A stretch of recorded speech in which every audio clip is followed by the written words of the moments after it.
I hit the campus safety app and almost got kidnapped by the guy paid to protect me. It was one of those late labs where your brain feels like wet cardboard. Building lights clicked off behind me while I walked out, and the parking lot looked like a black lake with a few cars stuck in it. Wind cut through my hoodie, and my hands already shook from too much coffee. I'd done that walk alone 100 times, past the last blue light, headphones in, pretending I wasn't scared. That night, my chest felt tight before I even reached the stairs, and I thought, screw it, I'm done playing hero. I'm using the stupid safety app. So I open it, thumb hitting request escort. It buzzes like it's proud of me. 10 seconds later, Officer C en route. Wait where you are. Map, little shield icon, profile photo, normal-looking campus cop, mid-40s, shaved head, soft face, fake friendly smile, and a badge in the frame. Seeing his face weirdly calms me. It feels official, log, trackable. That's the whole point, right? Headlights swing around the corner. Not a cruiser. Dark SUV. No light bar. No markings except this crooked magnetic emblem slapped on the door with a campus logo. It looks cheap, like something from Amazon. My stomach tightens. I stay on the curb and don't move. Passenger window wears down halfway. Same face from the app, you my name? He calls. Hearing my real name hits different. It makes it feel legit and invasive at the same time. I nod before my brain catches up. He jerks his thumb at the seat. Up in. Too cold to walk. I stare at the door. I thought they were supposed to walk with us, I say. I'm trying to buy a second, trying to listen to my gut. He laughs. Short, annoyed. App's wording is old. Nobody walks anymore. Get in before you freeze. I tell myself, they know I requested this. There's a log. If I refuse, I'm being paranoid. I'm so tired of being paranoid. So I climb in. The second the door shuts, he locks all 4 doors without looking. That heavy clunk hits me right in the spine. He pulls away from the curb like he's done it 1,000 times. We pass the library, the student center, the path toward my lot. He drives right past the entrance without even signaling. My mouth goes dry. My car's back there, I say. Construction, he grunts. I'll loop around. Back way's faster. There's no back way. Everyone who lives there knows that. I open the map on my phone under the edge of my backpack. That little blue dot, me, slides further from campus. Past the dorms, past the last cluster of lights. Toward nothing. Can you just turn around? I push the words out. I'll walk. It's fine. He ignores that. Instead, he says, real casual, you always this nervous? Or is it just the nights when you post about wanting to vanish? Every part of me goes still. What? He smirks at the windshield. Reddit. All that anxiety crap. Panic attacks, insomnia, those little midterms meltdown posts. He pitches his voice high. Nobody would notice if I disappeared during exams, huh? He even adds the huh. My Reddit is anonymous. No real name, no school, burner email. I never even mention the state. My throat closes up. How do you know that's me? I manage. He taps the steering wheel, steady rhythm. You kids think Wi-Fi is magic. Logins, MAC addresses, IPs. IT flags, people who talk about hurting themselves. Some of us actually read the reports. He glances at me now, eyes flat. You dump your brain online, then act shocked someone recognizes the mess. Hearing my private shit summarized like a case file makes me feel naked. He lists details I forgot I even typed. The no one would notice, the I walk home alone anyway, the maybe something bad happening would shake me awake. He read all of it. Not once. Carefully. My fear changes shape. It stops being vague, stranger danger, and turns into something sharp and personal. This isn't random. He picked me. My thumb slides to the phone side button. I hit it 3 times, bring up the emergency screen, but I don't press the 911 slider yet. I think of every story where the girl doubts herself and dies for it. If I call and I'm wrong, I look crazy. If I don't and I'm right, I am fucked. He keeps talking. You're an easy one, he says. No sleep, no appetite, no one really paying attention. You literally wrote that. I could disappear and it'd take weeks before anyone freaked out. He grins. I noticed. Something in me snaps into focus. I stop trying to convince him and start performing for an audience that might not even exist. I open my recent calls and tap my mom's contact, then lift the phone to my ear like she picked up. I talk loud, clear, every word aimed at him. "Hey, Mom," I say. "I'm in the campus escort car now with Officer." I say his full last name, careful, slow. "Dark SUV, plate number." I read it off the dash. "We're leaving the science building, but he's taking Route 14 instead of the student lot. Just stay on the phone, okay?" He explodes, slams the steering wheel so hard the horn honks. The SUV swerves. I slam into the door. "What the fuck are you doing?" he yells. I keep going louder. "Yeah, Mom, if the call drops, call 911 and tell them exactly where we are, okay? I sent you my location." I haven't, but he doesn't know that. He jerks the wheel and cuts across 2 lanes into a gas station. Tires squeal. Fluorescent lights flood the car. There's a guy at the pump, another car by the air machine. Actual people. He slams the shifter into park.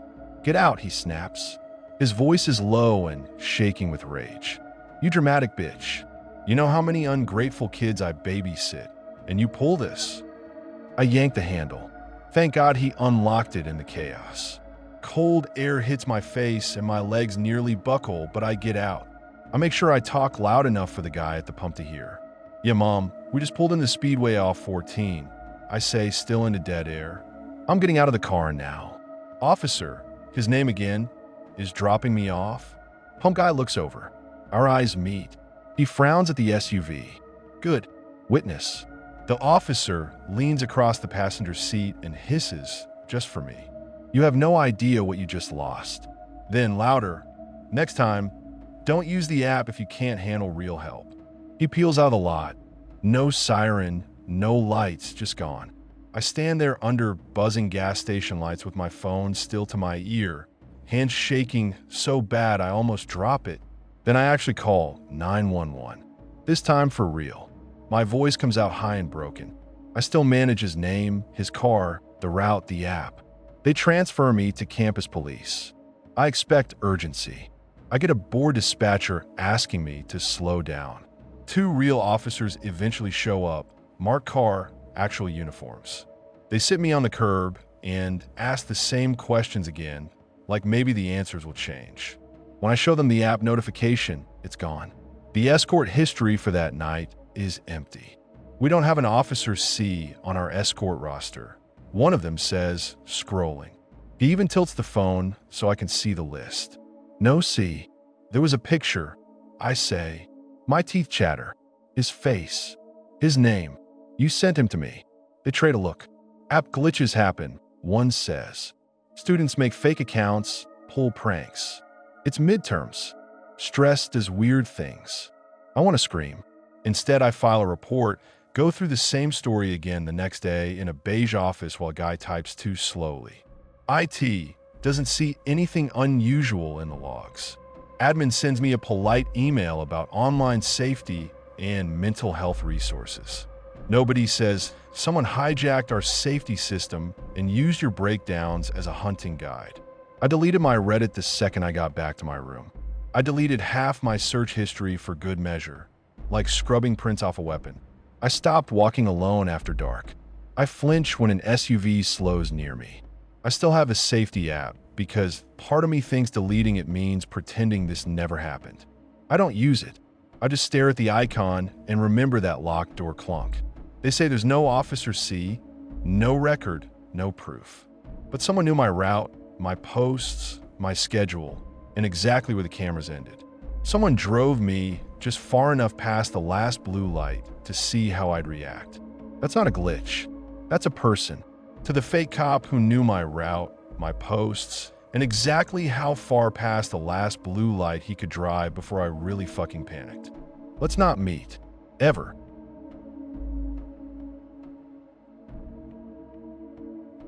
The promotion guy at my door knows my Reddit handle and what's in my fridge. That's the part that still fucks with me. I keep replaying that first knock, trying to see the moment I should have slammed the door and deadbolt everything. He looked normal. Clipboard, branded polo, badge on a lanyard, Fake customer service smile. I cracked the door, already annoyed, because in this building someone always wants signatures or donations, or just 5 minutes. He launched into a pitch about a new meal kit program for busy residents, and I half listened. I already on the clock behind him. Then he said my full name. First, middle, last. Smooth, confident, like he'd said it 100 times. He tapped my unit number on his list. Got you right here. I didn't give him my name. My stomach tightened, but I told myself leasing office, mailing list, whatever. Then I saw his eyes slide past me and lock straight onto my kitchen. The fridge sat open because I'd been digging through it. Inside, sad rotisserie chicken, hot sauce, beer, nothing else. His smile stretched wider when he saw it. Too wide. I signed his bullshit form just to get rid of him. He said something like, "You'll be seeing me around," and walked off. I locked up, rolled my eyes, went back to scrolling Reddit. Next week, same knock. Same time window. He showed up with another clipboard and some customer satisfaction survey. I opened the door a crack. Behind me, in the trash, sat a raw chicken package I'd tossed that morning because I'd let it expire again. The night before, I made a rant on our /cooking about always letting chicken go bad, about living on toast instead. He glanced over my shoulder. "You never cook the chicken before it expires, do you?" I froze. You should know that. My Reddit has a fake name, no links, no real details. I laughed it off to not look crazy, mumbling something about being lazy, but my brain snapped awake in a way it hadn't in months. After he left, I checked every post, every comment. Nothing tied to my real identity. Just vague shit, small apartment, live alone, work too much. No city, no building name, nothing. I told myself it was coincidence. People joke about chicken. I tried to believe that. He kept coming, always when I was alone. If a friend stayed over, no knock. If I worked late, no knock. But if I sat on the couch doom scrolling after work, there he was like he'd checked a schedule.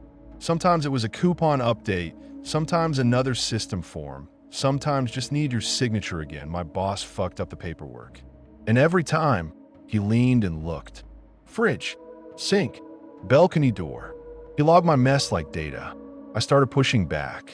Short answers. Chain on. I'm not interested. He just smiled and said I was already in the system. So I tested it. I made a throwaway account.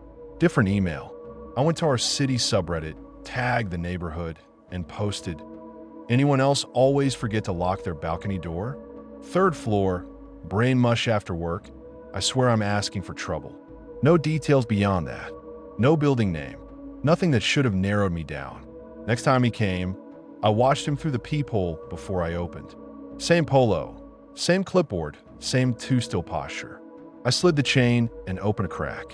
He did his usual routine, some limited time offer, then stopped mid-sentence and said, casual as hell, "You know, 3rd floor balconies are basically ladders for the desperate. People forget to lock them." I felt my hands go cold. I never told him I'm on the 3rd floor. I never told anyone in this building that I forget to lock that door. Only Reddit. I shut the door in his face. No woodvie.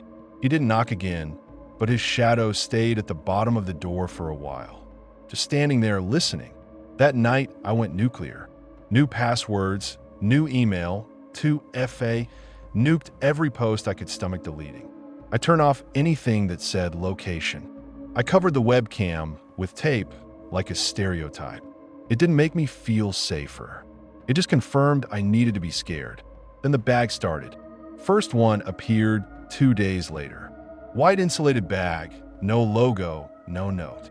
Just sitting in front of my door like I'd ordered something. Inside, raw chicken breast, pre-chopped vegetables, a sauce packet. Everything vacuum sealed. No brand, no instructions. Just a small white sticker with a date printed on it. I checked my phone.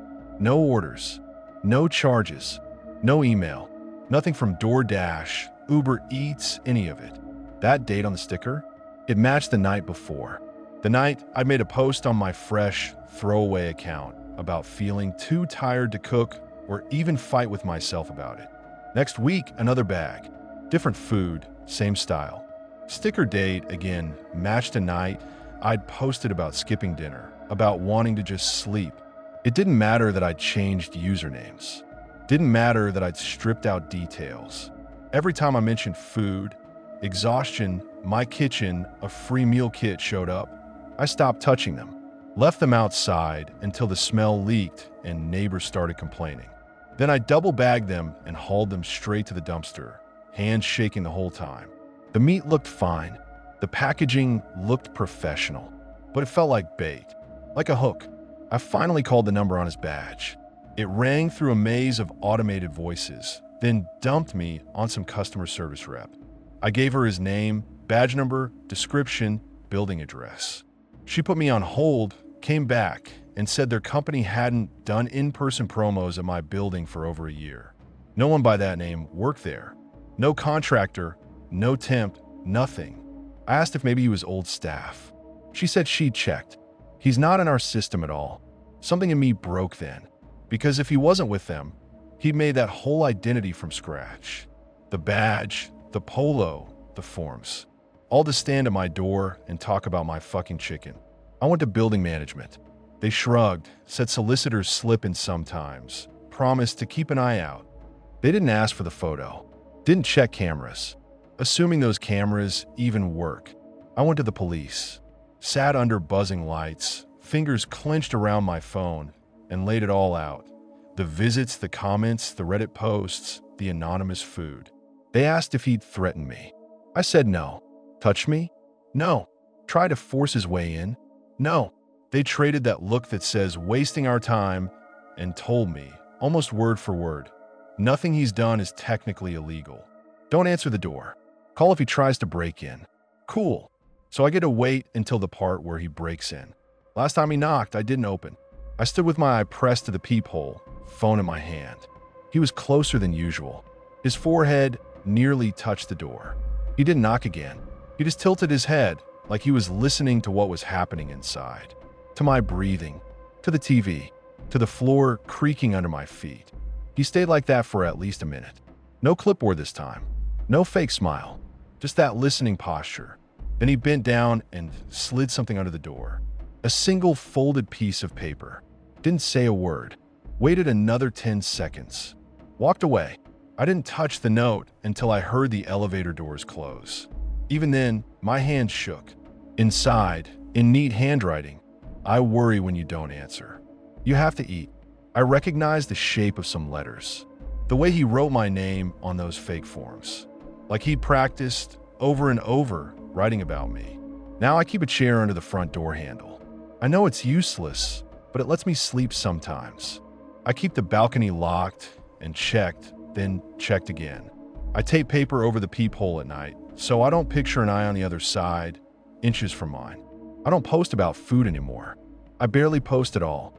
My accounts are clean, boring, safe. But that doesn't change what's already saved on his side. Scripts, screenshots, whatever he scraped before I even knew he existed. I know how this sounds. Paranoid, overreacting. But if someone in a fake polo started finishing your private thoughts, you'd fucking break too. So now I DoorDash everything and treat free food like bait, because some stranger out there thinks my hunger, my schedule, and my Reddit vent are his to manage.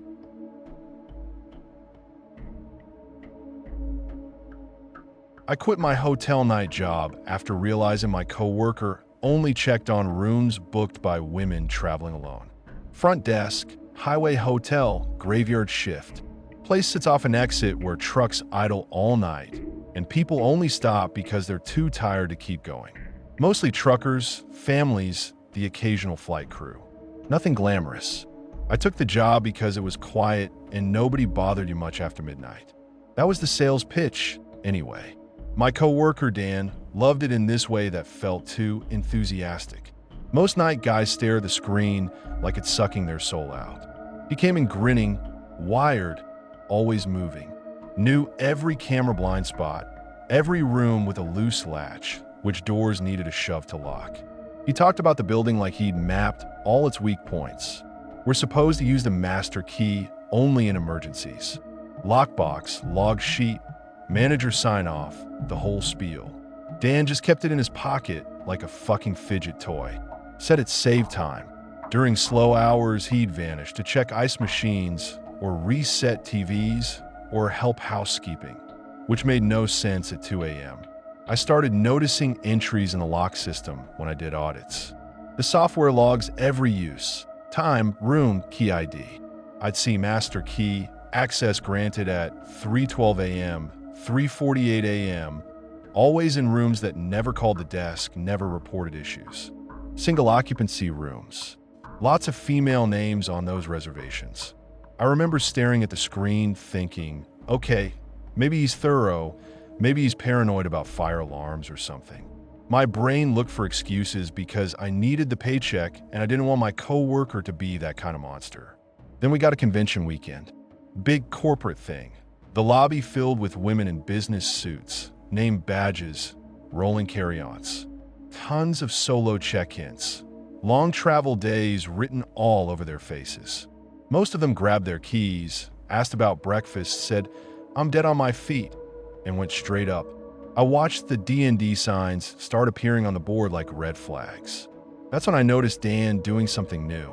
He went into the reservation system and started opening individual bookings. If it showed one guest, clearly a woman traveling alone, he added a tiny asterisk in the notes. No explanation, just that. When I asked what he was doing, he smiled and said it was so we can prioritize service. Something in my stomach nodded, but again I told myself I was dramatic, that I'd read too many horror posts online. By 2 a.m. the lobby was dead. TV on mute, printers humming, coffee gone cold. Dan did as usual, gonna check the third floor ice machine, routine, and disappeared. I started the audit. That's when the phone rang. I picked up expecting some drunk asking for toothpaste. Instead, I got this whisper. At first, I thought the line cut out, but it was a woman breathing quietly like she didn't want whoever was outside to hear her. She gave me her room number, one of the convention rooms with his little asterisk in the system. She said someone had jiggled her handle, which happens all the time, wrong room, whatever. But then she said the latch moved. She'd flipped the swing latch and watched it start to slide open from the outside, like someone shoved something into the gap and leaned. She shoved back. It moved again. She put her whole weight into the door, and it finally stopped fighting her. By then, I was standing, phone wedged between my ear and shoulder, pulling the spare hallway monitor out from under the desk. I told her to keep the deadbolt engaged, not open for anyone, call me back if she heard anything. I should have called the cops right then, but my brain went straight to the cameras. That felt like something I could control. I rewound the feed for her floor. The resolution sucked, but you could still make people out. I scrubbed back a minute, then stopped. For 3 seconds, just 3, the screen showed Dan outside her door. No cart, no tools, no maintenance gear. Just him, shoulder pressed against the door like he was testing it. Head tilted toward the frame, the way you lean in when you're trying to hear someone breathe. In his hand, low by his leg, the master key card. I felt my chest go tight. I watched him stand there, listening, pressing, until the red record LED from the ceiling camera hit the wall near his face. He noticed it, straightened up, and turned his head to stare directly into the lens. Not startled, not guilty, just annoyed, like the camera was the one crossing a line.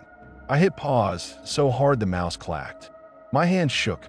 Some part of me still tried to rationalize it. Maybe he knocked first, maybe she asked for help. But my gut was done making excuses. I saved the timestamp, printed the frame, and tucked the paper under a stack of reports. I also dumped a copy of the clip onto a little USB drive we use for backups, slid it into my pocket like it might bite. When Dan came back downstairs, his hairline was damp with sweat. He grabbed coffee, joked about how quiet it was, and acted like nothing strange had happened. I kept my eyes on the monitor and counted minutes until the sun. After shift, I waited for the manager. I showed her the printout, told her everything. The call, the latch, the time stamps, his pattern with the master key. She barely looked rattled, said he was probably doing a welfare check, and that guests get paranoid when they travel alone. Then she flipped on me, asked why I'd pulled footage without authorization, why I'd printed it, why I was creating drama when nothing happened. She made me delete the bookmark on the video in front of her. I pretended to comply, but the USB stayed in my pocket. I went home and just sat there staring at it, thinking about cops, HR, news articles, my rent, getting dragged into some mess where he walks free and I get labeled a liar. Doing the right thing sounds simple until you're tired and broke and your boss already chose a side. I still hate myself for hesitating. Next shift, Dan was even chattier. At one point, when the lobby emptied out, he leaned on the counter and said, "You know, some guests just love to cry wolf for attention. Can't believe every little story, especially online." Then he added, "You shouldn't believe everything Reddit says about night clerks." My blood went cold. I never mentioned Reddit at work. Weeks earlier, I made one throwaway post from behind that same desk about feeling unsafe on nights with a male coworker. No hotel name, no details. To this day, I don't know if he saw that exact post or just went fishing on those threads for ego, but he knew I read them, and now he wanted me to know he knew. He said it like a warning. Later that night, I watched him stand just outside the camera's view and spin the master key between his fingers. Slow, easy, right where he knew the blind spot started. He smiled when he noticed me watching, then let the key drop back into his pocket. I looked at the reservation board, at all those asterisk names. Women upstairs who thought "do not disturb" actually meant something. The audit finished. The automatic lights in the lobby clicked from night mode to full brightness, and breakfast staff started dragging out the waffle mix. Dan logged out like it was any other morning. My badge sat heavy on my chest, this stupid plastic rectangle connecting me to all of it. I unclipped it, dropped it on the counter next to the keyboard, and told him I was done. I didn't give notice, didn't argue. I just left, walked past all the locked doors and security cameras that obviously didn't protect anyone from the people with the keys. Nothing happened on paper. No assault, no formal complaint from a guest. No police report, no headline, no neat ending. On the books, I just quit a shitty job. But I still see his face in that frame, leaning into a locked door like he's already decided it doesn't matter who says no.